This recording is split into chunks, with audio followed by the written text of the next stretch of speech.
Today, I want to talk about something that seems to sneak up on us every single year: back to school shopping. And before you think my kids aren't in school anymore or this episode isn't for me, stay with me. Because the principles I'm sharing today apply to any seasonal expense that catches us off guard, whether it's school supplies, holidays, vacations, birthdays, or sports activities. It always seems to happen the same way. And one minute you're enjoying summer, and the next you're looking at a long list of school supplies, backpacks, shoes, clothes, lunch expenses, activities, fees, and wondering, how is all of this going to fit into our budget, right? If you've ever felt that knot in your stomach when you realize how quickly these expenses add up, you're not alone. And the good news is that it doesn't have to feel that way. So in today's episode, I'm going to walk you through a simple way to prepare for back-to-school expenses without the panic, without overspending, and without feeling like your finances are falling apart. Because here's what I've learned after helping so many working moms organize their money. Back-to-school budgeting isn't really about buying school supplies. It's about creating a simple financial plan before the spending begins. And when you have a plan, you stop reacting to your money and start leading it with confidence. So grab your notebook and let's dive in.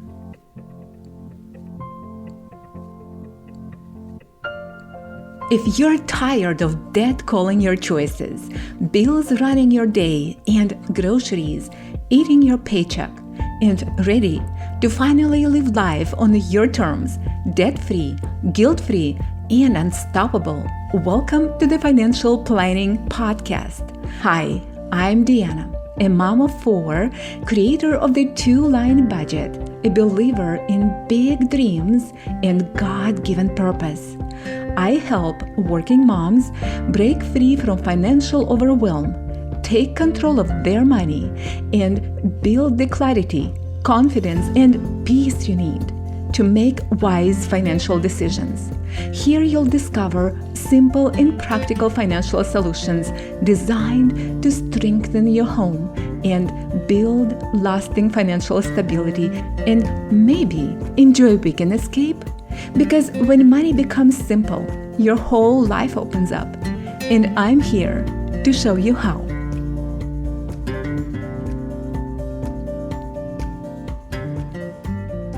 Have you ever gone to the store thinking, I'm just going to grab a few school supplies, and then somehow walked out with a cart full of things? You picked up notebooks, then pencils, a few folders, and binders. Then you remembered your child needs new shoes. While you were there, you found a couple of shirts on sale. Next came the water bottle, the lunchbox, maybe a calculator, headphones, or a backpack, because last year's was falling apart, right? And before you know it, you're standing at the checkout watching the total climb higher and higher, and suddenly you're spending a few $100s. I've been there, and I know so many moms have too. But here's what I want you to hear today. The problem isn't back to school shopping. The problem is walking into the store without a plan. When you don't know exactly what you need, how much you can spend, or what your priorities are, it's easy to overspend, right? Not because you're irresponsible, but because you're making dozens of decisions in a moment. And a simple financial plan changes everything. It gives every dollar a purpose before you ever walk through those store doors. And that's when shopping starts feeling less stressful and a whole lot more intentional. So let's go through a few steps to simplify and strategize your back to school shopping. Step number 1, start with a financial brain sweep. Before you even think about creating a budget or heading to the store, I want you to do something that takes just a few minutes but can bring an incredible amount of relief. I call it a financial brain sweep. Grab a notebook and simply write down everything that's competing for your money right now. Get it all out of your head and onto paper. Start with your essentials. Things like your mortgage or rent, then utilities, your groceries, transportation, your gas money, insurance, and any medical expenses. Then write down the things you'd like to do or buy, like a vacation, home projects, new furniture, a different car, family activities, or even saving for the holidays. And finally, list all of the upcoming expenses you know are coming, such as back to school shopping, birthdays, sports registrations, car maintenance, Christmas, and anything else that's around the corner. This is why it's important. Most financial stress isn't actually caused by a lack of money. It's mostly caused by having too many financial priorities swirling around in your mind at the same time. Your brain is trying to remember every bill, every upcoming expense, and every financial goal all at once. No wonder you feel overwhelmed, right? And when you do a financial brain sweep, you're giving your mind permission to let go of carrying it all. And suddenly you can see everything in one place. Your finances become clearer, your priorities become easier to identify, and instead of reacting to money, you can begin leading it with purpose. That simple exercise alone can reduce a surprising amount of financial anxiety before you've spent or saved a single dollar. Now, step number 2. Now that you've completed your financial brain sweep, take another look at your list. Instead of seeing one long list of expenses, start grouping similar items together.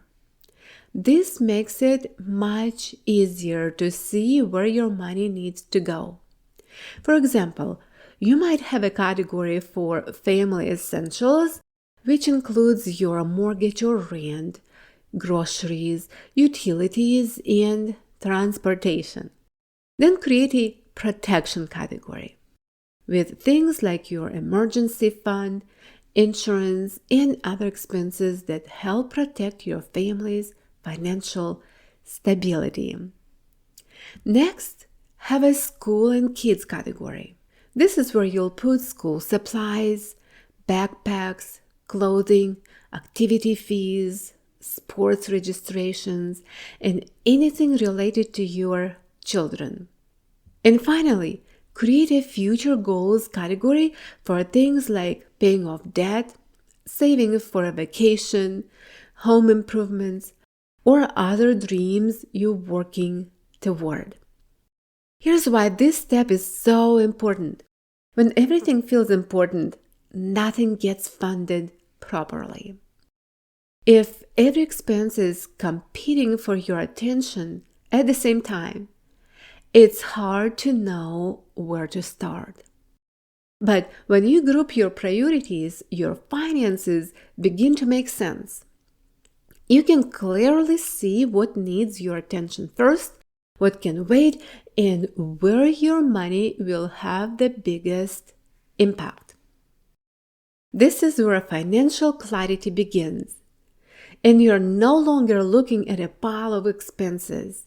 You're creating a simple plan that helps you make confident decisions instead of stressful ones. Now let's look at the step 3.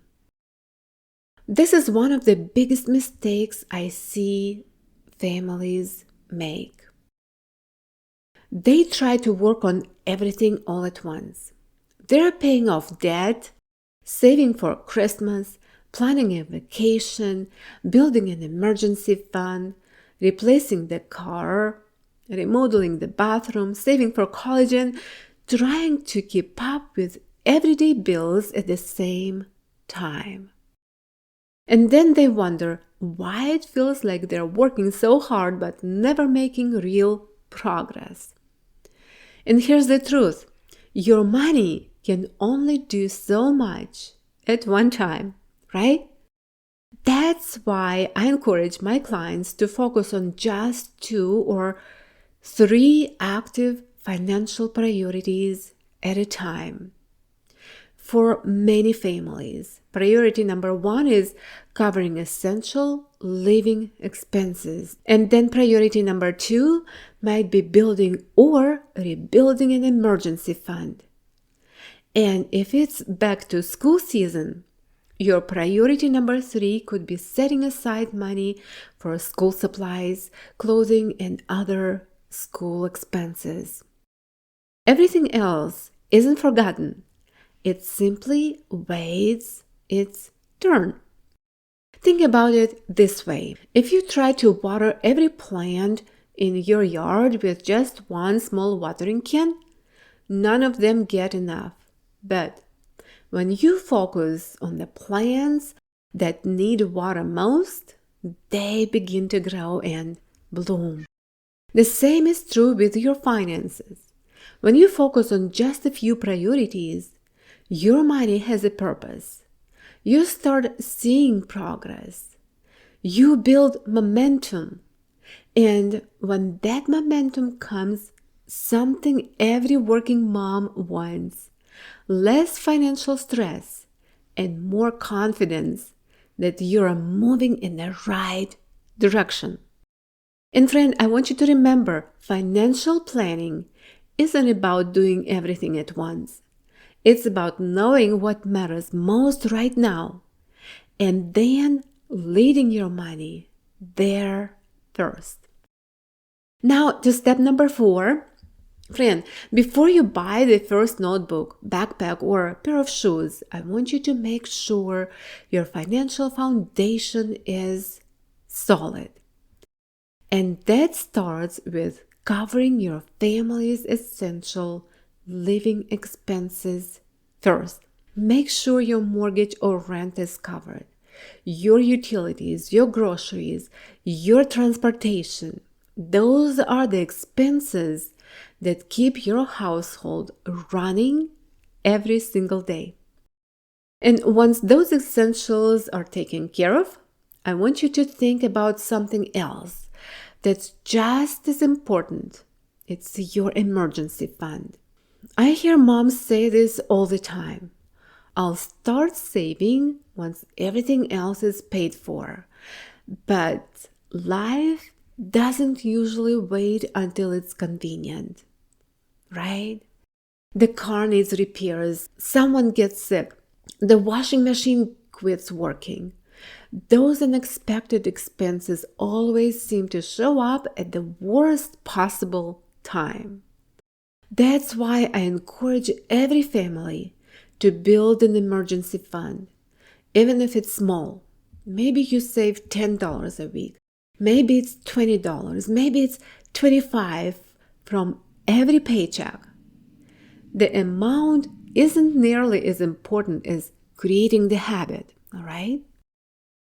Every single deposit is another step toward feeling more secure, and over time, that security turns into confidence because you know you're preparing instead of reacting, right? And financial peace starts when you know your family's basic needs are covered and having a little cushion for life's surprises. Next, step number 5. Now that you've taken care of your foundation, let's create a simple back-to-school budget. Start by writing down everything your family actually needs. Think through school supplies like notebooks, pencils, folders, calculators, and anything your child's teacher requires. Next, list clothing. Maybe it's shoes, uniforms, jackets, or a few outfits if they've outgrown last year's clothes. Don't forget activity fees, sports, band, clubs, or anything else your child plans to participate in. Then think about lunches. Maybe you need a new lunchbox, food containers, water bottles, or it's simply time to restock the pantry with easy school lunches and snacks. Estimate what each category will cost. It doesn't have to be perfect. The goal isn't perfection. Our goal is eliminating surprises. Because when you know what's coming, then you have time to prepare instead of feeling blindsided at the checkout register. This step is where so many families can save surprising amount of money. As you're shopping, ask one simple question. Does my child truly need this? Or would they simply like it? For example, they may need a new pair of shoes because they've outgrown the old ones. But do they need the $120 trendy version? Maybe they need a backpack, but do they really need to replace one that's still in great condition? That one question helps you spend intentionally instead of emotionally. And I want you to remember, saying not this year to one purchase doesn't mean saying never. It simply means you're choosing what matters most right now. All right, step number 7. It's time to head to the store. But this time, you're going in with a plan. Before you buy anything, check what you already have at home. You might already have pencils, notebooks, scissors, rulers, or even last year's backpack that's still in great shape. Bring your school supply list with you. And also, I want you to watch for sales. Compare prices if you're shopping at more than one store. And most importantly, decide how much you're willing to spend before you walk through the doors. Here's a fun way to remember it. A shopping cart without a plan is a lot like grocery shopping when you're hungry. Everything suddenly looks like a good idea. But when you have a plan, you're in control. Not the sales, not the displays, and not impulse buying. All right, now we are ready for step 8. As we wrap up today's episode, I hope you see that this really wasn't just about school shopping. It's about having a simple financial plan that helps you make decisions with confidence all year long. And when your finances are organized, school shopping feels much more calmer. And the decisions become easier. The guilt starts to disappear, and so does so much of the financial stress. Why? Because you already know where the money is coming from. You're not hoping everything works out. You've already given your money a purpose before you started spending it. That's what financial planning is all about. It's not about restricting your life. It's about leading your money with intention, so it supports the life you're working so hard to build for your family. And that kind of clarity doesn't just make back-to-school shopping easier. It creates more peace, more confidence, and more financial stability all year long. Now, everything we talked about today is exactly why I teach this simple money method in my 2-line budget. Not because budgeting is exciting, but because simplicity creates clarity and clarity creates confidence. Friend, I don't believe you need dozens of budgeting categories, complicated spreadsheets, multiple bank accounts, or a financial system that takes hours every week to maintain. Because you're a busy working mom. You need a plan that fits your real life.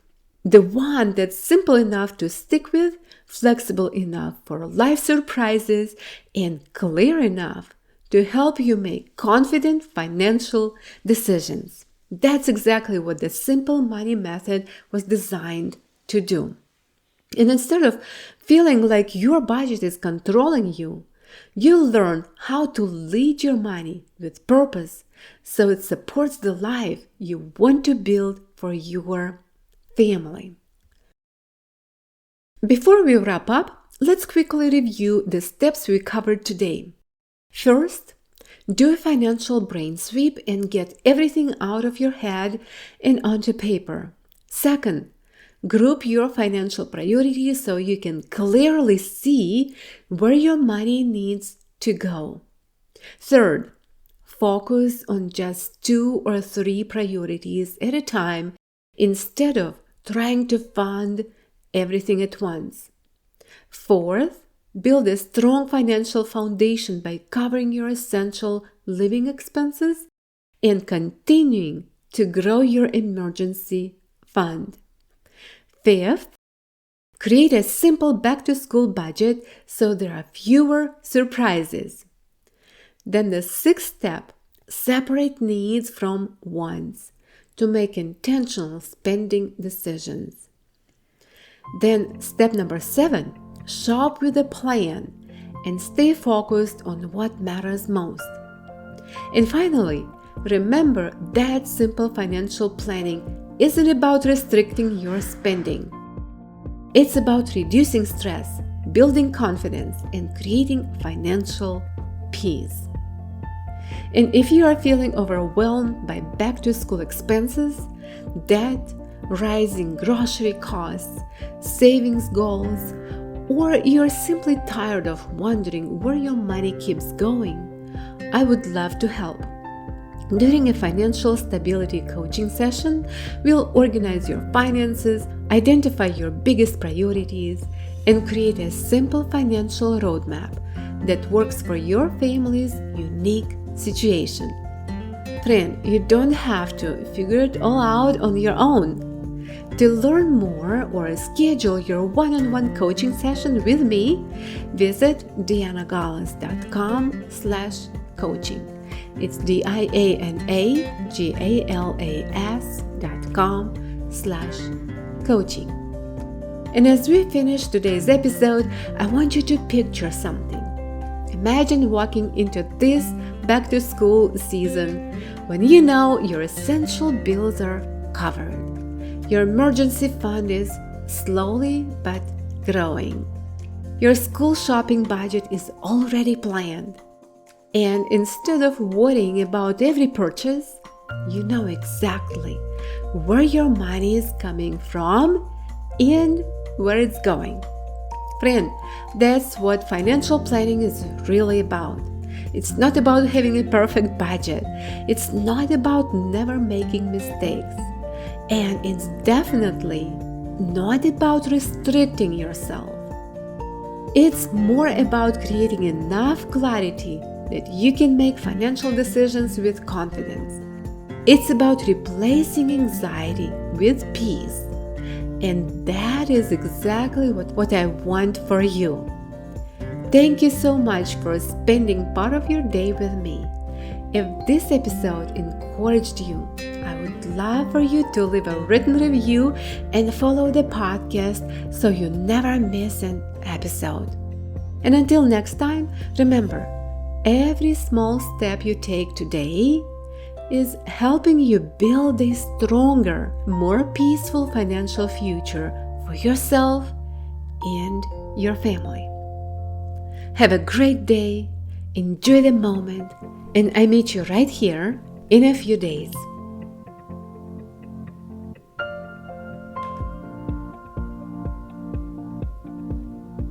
I am glad you joined me today. If this episode lifted some weight off your shoulders, pass that lightness on to another woman who could use it too. Make sure to follow the Financial Planning Podcast so each week you can unwrap simple money strategies helping you design and build financial stability at your home and experience the clarity, peace, and direction your life is craving. You're doing better than you think, truly. Keep going and keep leading your money, not chasing it. Right here, your clarity grows, your confidence builds, and your new financial story begins. 1 week, 1 step, 1 win at a time.